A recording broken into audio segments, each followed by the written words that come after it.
The drink arrives. You don't know who paid for it.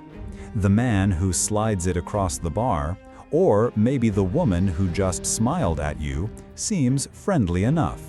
But there's something you don't know, something you can't know. That the drink contains a colorless, odorless, tasteless chemical. A substance so powerful it will soon untether your mind from reality. And that the friendly stranger, the room itself, the music in the air, it's all part of a script.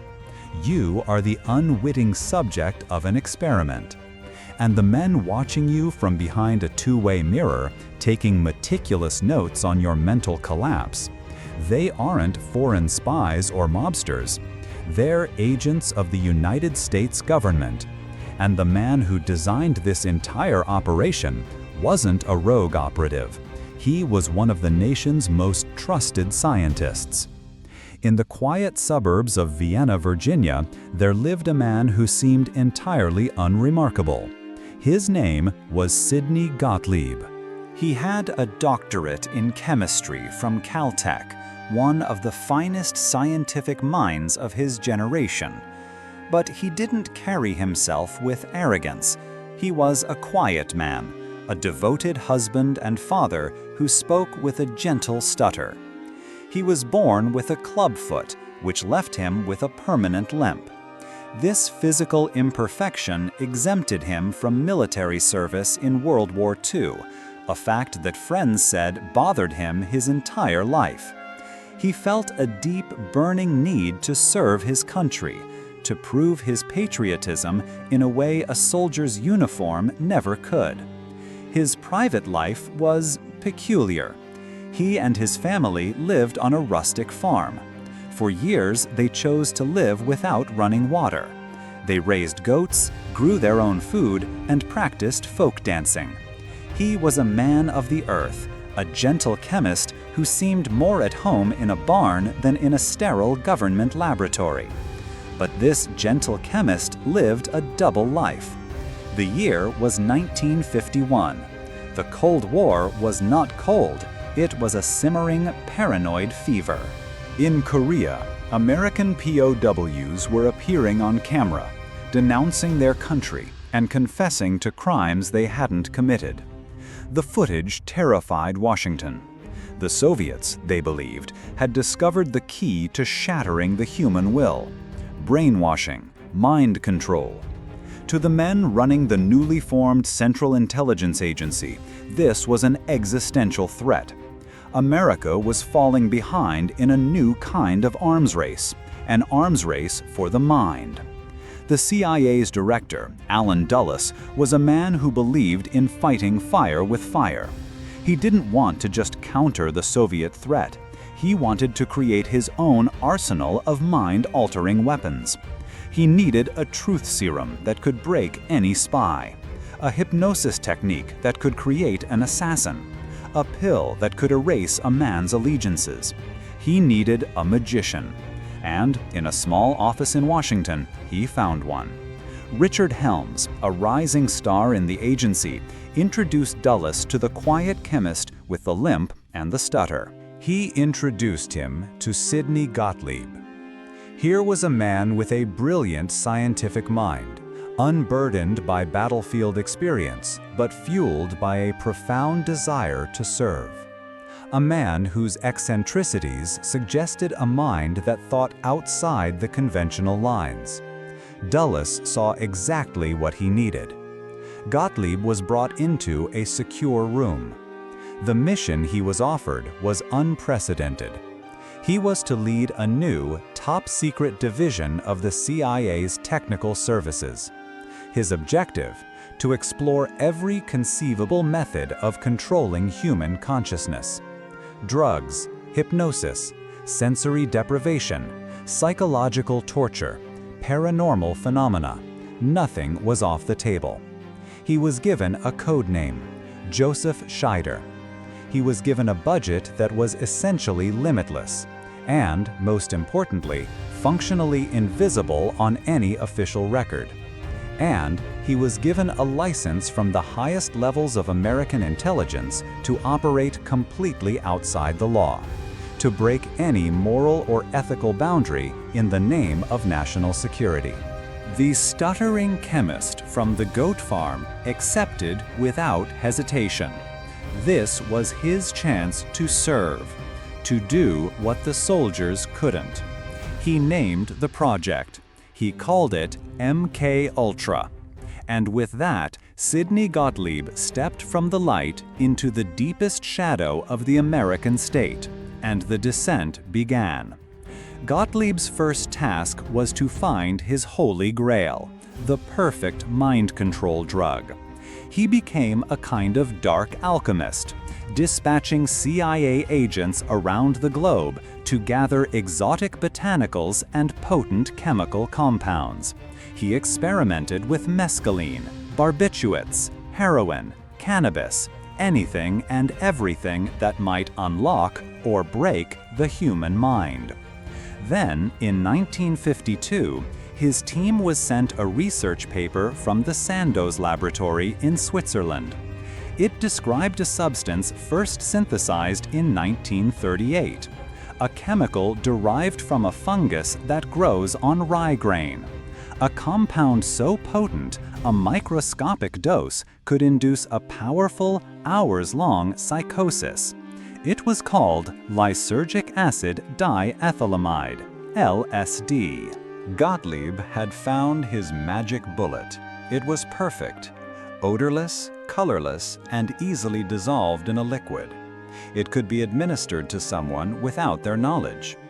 He convinced the CIA to buy the world's entire supply from Sandoz, 10 million doses, for $250,000. He now possessed a chemical arsenal capable of deranging the minds of entire cities. The first experiments were reckless, almost juvenile. CIA agents began dosing each other as a kind of sick prank. A sprinkle in a colleague's morning coffee, a contaminated bottle at a holiday party. The logs from these early days read like a catalog of terror. One agent became convinced he was a monster, screaming uncontrollably. Another agent, dosed without his knowledge before an important meeting, became unable to speak, his mind dissolving into paranoid fantasies in front of his superiors. Gottlieb watched, and he took notes. The chaos was proof of concept. The drug worked. But he knew these pranks weren't enough. He needed real data. He needed human guinea pigs. So MKUltra moved to its next phase. Gottlieb and the CIA began to outsource the work, funneling millions of dollars through front foundations to universities, hospitals, and prisons. They recruited researchers, doctors, and psychiatrists, many of whom had no idea their funding came from the agency. They targeted the most vulnerable people in American society. They called them expendables. In a Kentucky federal penitentiary, prisoners were given daily doses of LSD for 77 straight days, a living nightmare from which they could not escape. They were promised time off their sentences in exchange for their sanity. At psychiatric facilities, patients already struggling with mental illness were given cocktails of drugs designed to break them down even further. Gottlieb wasn't trying to cure these people. He was studying how to induce psychosis, how to create madness on demand. He was a doctor working in reverse. But even this wasn't enough. Experiments in a controlled setting couldn't tell Gottlieb how the drug would work in the real world, on an unsuspecting target, on a normal, average citizen. To get that data, Gottlieb had to take his laboratory to the streets. He had to start hunting his own people. This brings us to the program's most infamous sub-project, a file stamped with a code name so cynical, so grimly poetic, it sounds like something from a spy novel, Operation Midnight Climax. It was Sidney Gottlieb's masterpiece of depravity. In the mid-1950s, the CIA established safe houses in New York's Greenwich Village and in the Marina District of San Francisco. They weren't drab interrogation cells. They were decorated to look like upscale brothels. Fine art on the walls, liquor cabinets fully stocked, soft lighting. The agency then hired prostitutes, paying them to lure unsuspecting men back to these apartments. Once inside, the men, businessmen, tourists, soldiers on leave, ordinary men looking for a good time, were given a drink spiked with a dose of LSD prepared in Gottlieb's labs. Behind two-way mirrors, CIA agents sat in observation rooms. With drinks of their own in hand, they would watch. They watched as the drug took hold, as confusion turned to terror, as the men's grip on reality fractured. They watched them laugh, cry, scream. They watched them cower in corners, convinced they were dying. All of it was recorded. All of it was cataloged. All of it, Gottlieb believed, was valuable data for the Cold War. This was the one thing revelation. Not just that the government was testing drugs, but that a senior American official had built a state-sponsored apparatus designed to weaponize human intimacy, to turn a moment of vulnerability into a non-consensual psychological horror show for the sole purpose of taking notes. It was the ultimate betrayal of a citizen by their government. The project ran for nearly a decade. No one knows how many people were dosed. Hundreds, perhaps thousands. Their lives after that night were never documented. Were they plagued by flashbacks? Did they descend into mental illness? Did they take their own lives? The CIA wasn't interested. They were just data points in Sidney Gottlieb's experiment. For years, the men and women of MKUltra felt untouchable, their work justified by the gravity of their mission. But inside that secret world, the poison was starting to infect the chemists themselves. In November of 1953, Sidney Gottlieb gathered his core team of scientists for a retreat at a remote lodge at Deep Creek Lake, Maryland. Among them was Dr. Frank Olson, an Army biochemist who had been working closely with Gottlieb on weaponizing biological agents. But lately, Olson had developed a conscience. After witnessing brutal interrogations in Europe where Gottlieb's techniques were used, he was having second thoughts. He told his family he'd made a terrible mistake and wanted to quit. On the second night of the retreat, Gottlieb decided, in his own words, to liven up the party. Unbeknownst to the others, he dosed a bottle of Cointreau liqueur with LSD. He passed it around. Olson, like the others, had a glass.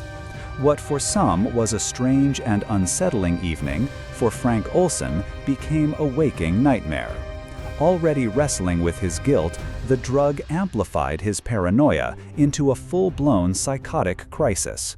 He became convinced the CIA was poisoning his coffee, that strangers on the street were plotting against him. Back in Washington, Gottlieb became concerned, not for Olson's well-being, but that in his paranoid state, he might reveal the secrets of MKUltra. He sent Olson to New York to see a doctor secretly on the CIA payroll who was of no help. For 9 days, Olson's mind spiraled into darkness.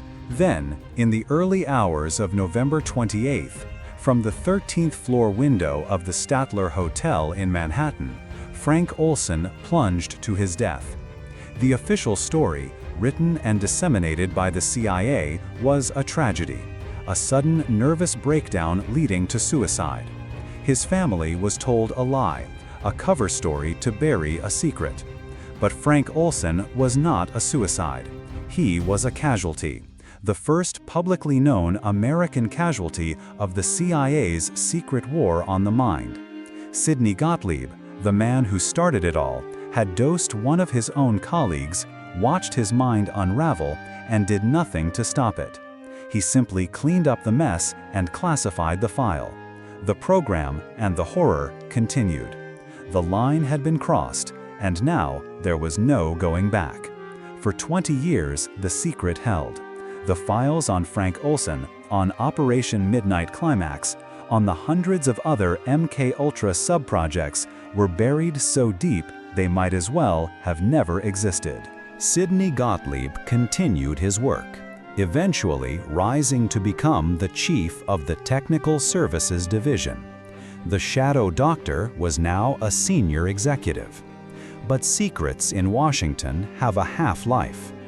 In the early 1970s, the Watergate scandal shattered the illusion of an infallible, trustworthy government. Journalists and congressional investigators began digging into the dark corners of the intelligence community. In 1973, hearing that investigators were coming, CIA Director Richard Helms, the man who first recruited Gottlieb, gave a chilling order: destroy all records related to MKUltra. Agency employees spent days feeding thousands upon thousands of pages into shredders and furnaces. An entire history of state-sanctioned abuse, of lives ruined and laws broken, went up in smoke. They almost got away with it, but a single clerical error saved the program from oblivion. A box of financial records, budget requests, and payment authorizations had been misfiled. It contained just enough information, just enough names and code names to prove that the nightmare had been real. In 1975, those financial records led to the public stage of the Church Committee, a Senate investigation into intelligence abuses. And for the first time, America came face to face with the mastermind of MKUltra. Sidney Gottlieb, now retired, limped into the congressional hearing room. He was a grandfatherly figure, soft-spoken and unassuming. There was no mad scientist, just an old man who had served his country. He answered the senator's questions with a calm, almost professorial detachment. Yes, he had led the program. Yes, he had overseen the experiments on unwitting Americans. Yes, he was there when Frank Olson was dosed. He admitted to it all. But when asked if he felt remorse, if he believed what he did was wrong, his answer was chilling. He felt no guilt. He believed every action was necessary, a distasteful but vital duty in the twilight struggle against communism. In his own mind, Sidney Gottlieb was not a monster. He was a patriot. The government he served so fervently offered an official apology to the Olson family. A few other victims who managed to prove their case received settlements. But there was no real justice. Due to the destruction of the files and Gottlieb's own immunity deal in exchange for his testimony, no one was ever prosecuted for the crimes of MKUltra. And what of the architect of all this suffering? Sidney Gottlieb embraced his final paradox. He and his wife sold their home and moved to India. There, for years, the man who had perfected the science of breaking minds spent his final chapter tending to the bodies of the sick, running a leper hospital. He worked to heal. Was it a search for redemption, an act of penance, or just the final eccentric chapter of a man who always lived by his own bizarre code? He died in 1999, taking the full truth of his work and the names of his countless unknown victims to the grave. The story of Sidney Gottlieb is not just about a secret program. It's a story about a man, a brilliant, flawed, and patriotic man who was handed absolute power with no accountability. It's a warning that the most terrifying threats can come not from our enemies, but from those who believe they are protecting us. It asks a question that haunts the archives of a free society. In the name of security, what evils are we willing to do to ourselves? And who will be the next Sidney Gottlieb? This file is now closed, but the archives are vast. To be the first to know when the next dossier is opened, subscribe to Federal Confidential and turn on notifications. In the comments below, let us know which secret story needs to be told next.